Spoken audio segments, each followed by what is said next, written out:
In the UK, 1 in 3 Brits have stopped or reduced their meat consumption. The sign-ups for the Veganuary campaign, where people eat vegan for the month of January, nearly doubled in 2019, with a whopping 250,000 people signing up.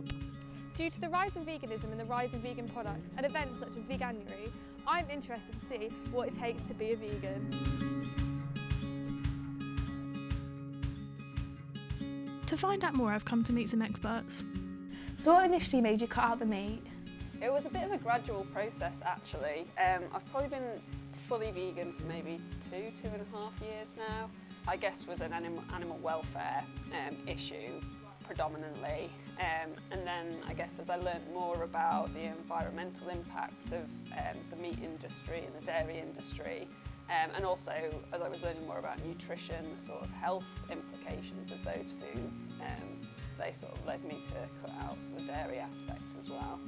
I went travelling around India and I saw a lot of horrific treatment of animals, really, very poor. Went down, I would say, the spiritual route, you know, kind of looked at myself and looked at that and thought, I just can't do this anymore, you know. Through social media, I heard a lot about Veganuary. Can you tell me a bit more about that? I don't know who the initiative was from initially, but basically every year, spanning back quite a few years I think now, they have this sort of initiative where they encourage people to just become vegan for a month in January, and I guess it's just after a period when people have been eating loads and feeling a bit like, oh, I should get a bit healthier, and they've got all their New Year's resolutions and stuff, so it's probably a good time to get people to think about that kind of change. Some people just do it for the whole of January.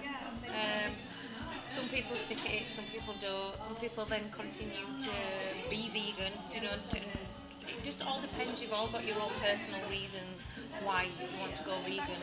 Mine was just purely because we couldn't eat together, you know, so it was a little bit annoying. But then we watched videos and we got looked into veganism a lot more, and then it became apparent to me that I thought I loved animals before I went vegan, but it's just a personal thing to each individual, really. People, I think, now can sign up and pledge to join Veganuary and try it out.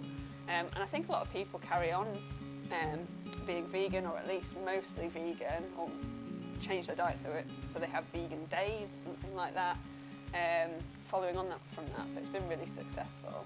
So seeing as I'm becoming vegan for the day, I was just wondering if you could give me any advice on any meals I should cook.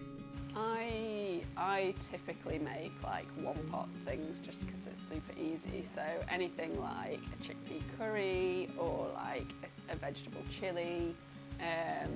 Stir fry is pretty easy. You can put some tofu in, or if you don't like, I know some people don't like tofu, you can put some like corn or something like that in. Corn you have to be careful of because some of it contains egg, but they do a vegan range. And there's loads of other like meat replacement products that you can go for. So anything like that that's pretty easy, and just where you would put some meat in, whack some beans or something like that in. I guess you just have to season it a bit more to add that extra flavour. After going vegan for the day, I found out that although it can be really challenging, it can also be really interesting and a lot of fun. If I can do it, you can do it too.